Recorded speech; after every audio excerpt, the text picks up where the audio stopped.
I hope you can vote for me in the future. You need to register for overseas absentee voting in the Philippine Embassy. Yes? Mga kababayan, Assalamualaikum warahmatullahi wabarakatuh. Madayaw, umayong adlaw, kaninyong tanan. Magandang araw sa inyong lahat. Unahin ko po muna ang aking mga pagpapasalamat dahil baka sa sobrang excitement natin, makalimutan ko po ang mga pagpapasalamat. Una po, ang pagpapasalamat natin sa Diyos. Dahil ibinigay niya ang araw na ito para sa ating lahat. Napakaganda ng panahon, walang ulan, pero yes ma'am, napakalamig. Opo. So, sana humubarin yung jacket ko ma'am, pero sinabihan ako na mag-uniform daw ako habang nagsispeech. At alam nyo, marami kahapon sa buong mundo ang hindi na binigyan ng isa pang araw ng Diyos. Pero tayong lahat ay nagising ngayong umagang ito, bumangon at nagtipon-tipon dito sa Parliament Gardens para sa ating bayan. Maraming salamat sa Diyos. Pangalawang pagpapasalamat ko ay ang pagpapasalamat ko sa mga organizers at volunteers ng ating programa ngayong hapon na ito. Nagpapasalamat po ako sa kanila dahil tinulungan nila kami na kumuha ng permit, makipag-coordinate sa Australian government at mabuo yung mga gamit na kailangan natin ngayong hapon na ito para sa ating pagtitipon. Pangatlong pagpapasalamat ko po ay para sa Australian Police dahil tinulungan nila tayo na maging maayos at maging mapayapa ang ating pagtitipon ngayong hapon na ito. Palakpakan natin sila. Salamat sa inyo. Ang pang-apat po na pagpapasalamat ko ay sa aking mga kasamahan sa Office of the Vice President dahil sa kanila ang pagod, walang tulog, pawis at hirap para makipag-usap sa ating local Filipino community dito sa Australia para sa ating programa ngayong hapon na ito. At ang panglima po ay ang pagpapasalamat ko sa aking mga fellow speakers. Narinig ninyo sila kanina at nandito din ang ating vlogger na si Maharlika mula sa United States at yung mga iba pang kasama namin kanina para magbigay ng mensahe sa inyong lahat. Ang susunod na pagpapasalamat ko ay sa inyong lahat. Mga kababayan, una po, pagpapasalamat sa patuloy ninyo na pagdarasal para sa kalayaan ni Pangulong Rodrigo Duterte. Maraming salamat po sa inyong dasal araw-araw. Hindi lang dito sa Australia, sa buong mundo at lalong-lalo na sa Pilipinas. Napakarami po nang nagdadasal na siya ay maibalik na sa Davao City at sa Pilipinas. Ang pangalawang pagpapasalamat ko po ay mula po sa akin. Papasalamat ako sa suporta ninyo, sa tulong ninyo, sa kampanya ninyo, sa boto ninyo para sa akin noong halalan noong 2022 at sa patuloy ninyo na pagtitiwala sa akin kahit na marami ang sorry. Tapusin ko muna yung pagpapasalamat ko, mama, sagutin kita. Kahit sa mga atake at pagpapahirap sa tanggapan ng pangalawang Pangulo ay nandyan pa rin kayong lahat para suportahan ang aming mga programa, ang aming mga proyekto at ang aming opisina kasama na ang aking mga kasamahan sa Office of the Vice President. Maraming salamat po sa inyong lahat. Ang susunod na pagpapasalamat po ay mula po sa pamilya namin. Napakalaki ng utang na loob namin sa inyong lahat, mga kababayan namin, sa pagkakataon na ibinigay ninyo sa amin na makapaglingkod sa ating bayan. Hindi lahat ay binibigyan ng pagkakataon na tulad ng binigay ninyo kay dating Pangulong Rodrigo Duterte o sa akin man. At yon ay utang namin sa inyong lahat. Maraming salamat po, mga kababayan. Ma'am.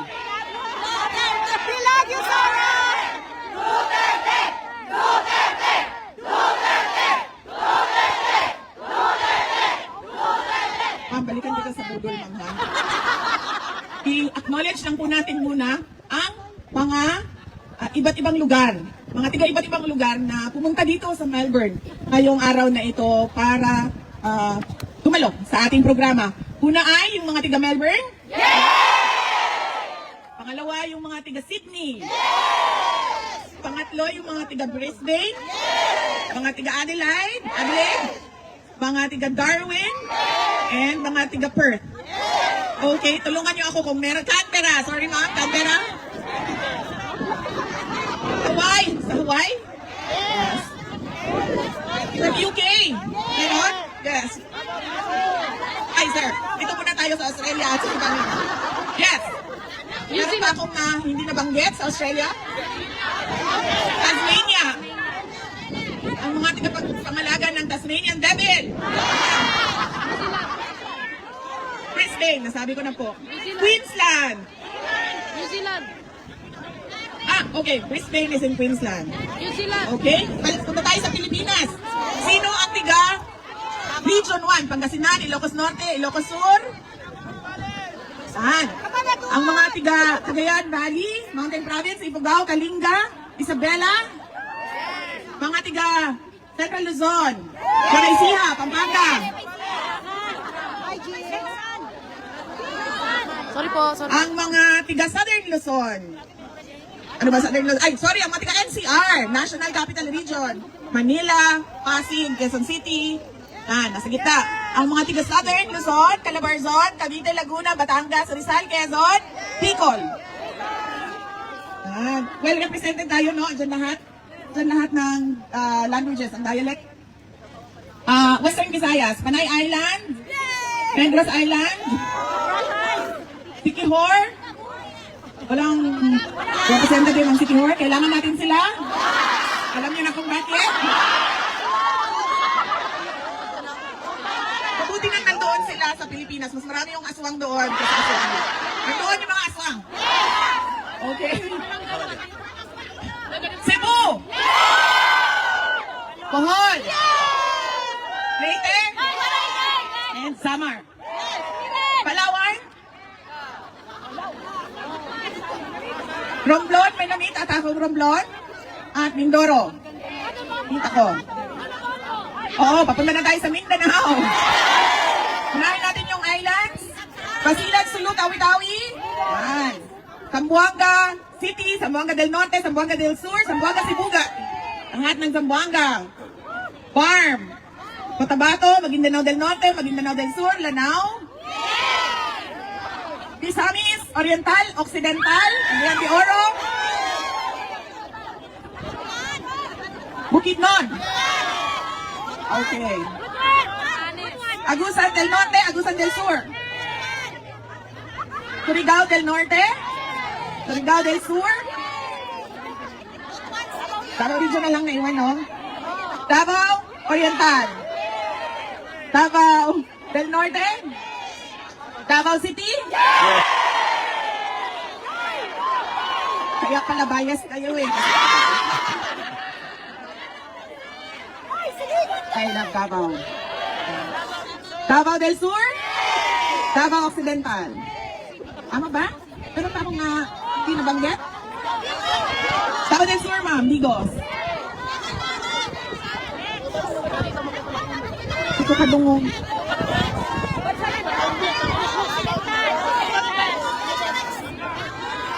Tacloban? Ma'am, Tacloban, kayo ang dahilan kung bakit nagkakaproblema ang mga representative. So, talaga ma'am. Dahil sa inyo, magulo ang House of Representatives.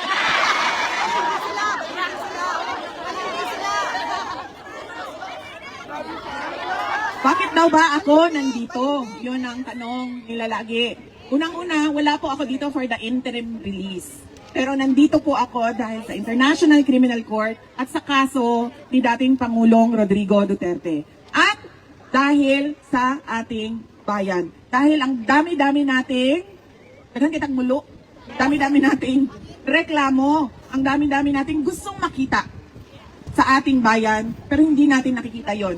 Sabi, meron kaming small meeting consultation. Dahil napakahalaga sa amin ang mga input, advice ng Filipino communities abroad. Bakit ba?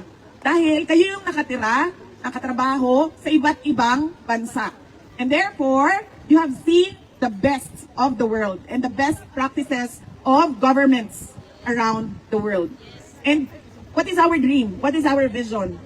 To get that and do it for our country. Diba? Because kaming mga nandoon na hindi pa nakatira o hindi man lang nakatrabaho sa ibang bansa, hindi kami ang may monopolya ng kaalaman. Nandun sa napakalaking global community of Filipinos ang kaalaman kung ano ba ang pwede nating dalhin at gawin para sa ating bayan. Kaya po tayo nandito dahil din po sa bayan, para sa ating bayan. But before that, I would like to talk about former President Rodrigo Duterte and his influence in my life. Marami po ang nagtatanong, kamusta na si dating Pangulong Rodrigo Duterte? Sinasabi ko sa inyo, hindi nyo pa siya nakita na ganito kapayat sa mga maalala ninyo sa kanya. Mga panahon na naging mayor siya, na naging vice mayor siya, na naging congressman siya, at naging president ng ating bansa. Bakit ba pumayat? Dahil unang-una, hirap siya sa kanyang kalagayan. Hindi naman kasi siya marunong ng gawaing pambahay. Hindi niya magawa yon dahil lahat yon ay ginagawa para sa kanya. Simula nang siya ay pinanganak. Simula sa ng nanay niya, papunta sa girlfriend niya, papunta sa asawa niya, papunta sa girlfriend niya balik. Nasaan na ba si Maharlika? Ito si Maharlika, meron siyang content sa away ng mga girlfriend no? Yes, ma'am. Sabi ko nga doon sa kasamahan ko, sabi ko, alam mo, talino talaga to si President Duterte. Hindi siya nag-asawa ulit. Nung sila ay naghiwalay ng nanay ko, hindi na siya nag-asawa ulit. And therefore, ngayon, wala sa kanila ang makapagsabi na siya ang pwedeng magmamay-ari kay dating Pangulong Rodrigo Duterte. Dahil lahat sila ay pare-parehong girlfriend lang. Kaya mga lalaki, kapag kayo ay pinalaya ng asawa ninyo, huwag na po kayo mag-asawa ulit. Diba? Asan ako? Kamusta na siya? Ayun, hirapan siya. Pangalawa, yung malamig. Kasi kahit daw may heater sa loob, pumapasok pa rin yung lamig doon sa kanyang kwarto. At pangatlo, yung pagkaluto ba ng pagkain ay hindi yung traditional na Pilipino na luto. Naiintindihan namin na sinusubukan talaga doong detention unit na bigyan siya ng pagkain na magugustuhan niya dahil it's culturally appropriate. Pero syempre, sabi nga ng mga Pilipino na tigahig, ang mga Dutch daw hindi marunong magluto ng kanin. Oo, hindi daw sila. Pero nagpapasalamat kami kasi ilang araw lang na dumating si Pangulong Duterte sa Hague ay gumawa sila ng paraan na mabigyan siya ng kanin o rice sa kanyang meals. Kaya nagpapasalamat kami doon. And syempre, yung lungkot niya na wala siya. Yes ma'am, isa din yon yung lungkot niya sa walang girlfriend.